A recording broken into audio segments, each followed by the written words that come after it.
नाज़रीन, मशरिक़ वस्ता में फ़ज़ा एक बार फिर से गर्म हो रही है। ईरान और अमरीका के दरमियान कशीदगी अब इस हद तक बढ़ गई है कि खित्ते में मौजूद अमरीकी तंसीबात के गिर्द सिक्योरिटी इक़दामात भी बढ़ाए जा रहे हैं और तिजारती जहाज भी एहतियाती तौर पर ईरान की बंदरगाहों के बाहर लंगर अंदाज हो रहे हैं। ये सूरत हाल सिर्फ ईरान और अमरीका तक महदूद नहीं रहेगी, क्योंकि मशरिक़ वस्ता के बेशतर ममालिक जुग्राफिया, तवानाई, समंदरी रास्तों और अमरीकी अड्डों की वजह से बराह रास्त रिस्क जोन में आ रही हैं। नाज़रीन, अब हो क्या रहा है? फौजी तंसीबात पर एहतियाती इक़दामात क्या होते हैं? अब कतर ने भी खुद बताया है कि इलाकाई कशीदगी के बायस अल अदीद एयरबेस पर एहतियाती सिक्योरिटी इक़दामात किए गए हैं और कुछ अहलकारों की नकलो हरकत भी वहां पे हुई है।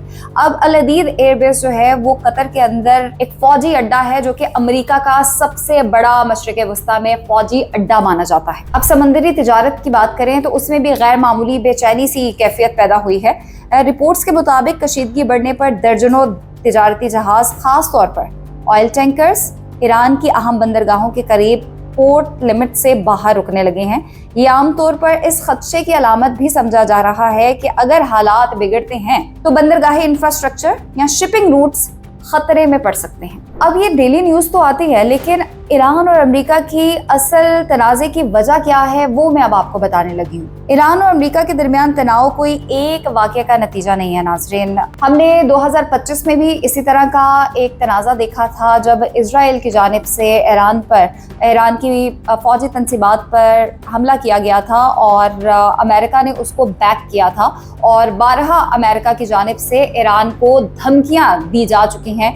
अमेरिका खित्ते में अपने इत्तेहादी और अस्करी मौजूदगी के तहफ़्फ़ुज़ को सबसे ज़्यादा तरजीह देता है। अब नाज़रीन, प्रॉक्सी नेटवर्क और हमलों का सिलसिला खित्ते में ईरान से मंसूब या ईरान के अंदर जो ग्रुप्स हैं उसकी सरगर्मियों से मंसूब किया जाता है और उनके जवाब में अमरीकी रद्द-ए-अमल चल रहा होता है और ये साइकिल काफी बरसों से चल रहा है। अब मशरिक़ वस्ता की असल कमजोरी है समंदर, और वो भी आबनाए हर्म्स के गिर्द। ये वो मकाम है जहाँ तनाव बढ़ते ही दुनिया भर की मार्केट्स कांप उठती हैं। ये इतनी अहम जगह है। अब नाज़रीन, इस सारी सिचुएशन में कतर का रोल कितना अहमियत का हामिल है? जैसे कि हमने अभी बात की अल अदीद एयरबेस की, जो कि कतर के अंदर है, अमेरिका का सबसे बड़ा फौजी अड्डा।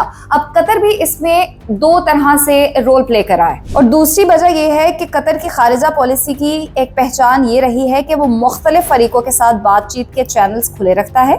ईरान के साथ भी कतर के रवाबित ऐसे हैं कि जब खित्ते में तनाव बढ़े तो पैगामात की तरसील भी होती है, बैक चैनल गुफ्तगू भी चल रही होती है और कशीदगी कम करने में कतर का किरदार मुमकिन हो जाता है। इसीलिए दोहा अक्सर मीडिएटर के तौर पर सामने आता है। और दूसरी वजह यह है कि कतर दुनिया के बड़े LNG एक्सपोर्टर्स में भी शुमार होता है और मशरिक़ वस्ता का बराह रास्त इसकी सप्लाई चेन और इंश्योरेंस यानी कि शिपिंग कास्ट से जुड़ा होता है। अगर आबनाए हम्स या मशरिक़ वस्ता फ़ज़ाई हुदूद गैर महफूज हुई तो कतर की बरामदाद, रेवेन्यू और आलमी कीमतें सब मुतासर हो सकती। अब नाज़रीन, इस सारी सिचुएशन में हम बात करते हैं कि अगर अमेरिका ने वाकई ईरान पर इस बार हमला कर दिया तो इसके नताइज क्या होंगे या उसके असरात क्या होंगे। यहाँ पे दो बातें समझना बहुत जरूरी है। ईरान अमूमन बराह रास्त जंग से बचते हुए मुतअद्दिद महाजों पर दबाव बढ़ाता है और दूसरा, रद्द-ए-अमल का इंतखाब ईरान लागत और फायदे के हिसाब से करता है, यानी वो ऐसे ऑप्शंस ढूंढता है जिससे अमेरिका या इत्तेहादियों को नुकसान हो मगर मुकम्मल जंग ना छिड़े। अब इलाकाई अमरीकी तंसीबात को हदफ बनाना, खासतौर पर वो मकामात जो ऑपरेशनल लिहाज से अहम है, ये ईरान बारहा कह चुका है कि अगर ईरान पर हमला हुआ, जो अमेरिका के अड्डे हैं वो चाहे किसी भी मुल्क में है, हमारा टारगेट वो होगा। उसके बाद समंदरी दबाव, आबनाए हम्स में शिपिंग पर दबाव, जहाजों के रास्तों में रुकावट डालना या रिस्क बढ़ाकर इंश्योरेंस या फ्रीट कास्ट में इजाफा होता है।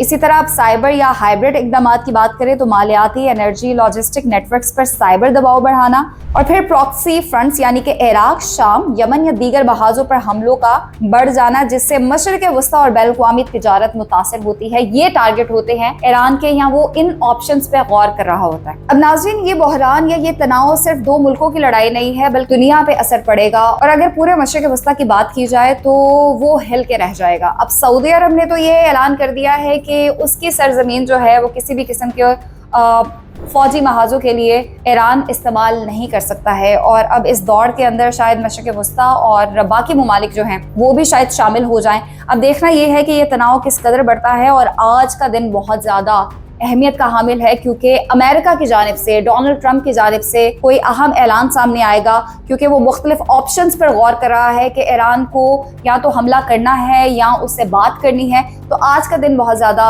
अहमियत का हामिल है और देखना यह है कि डोनाल्ड ट्रंप जो कि सदर हैं अमेरिका के, वो क्या फैसला करते हैं।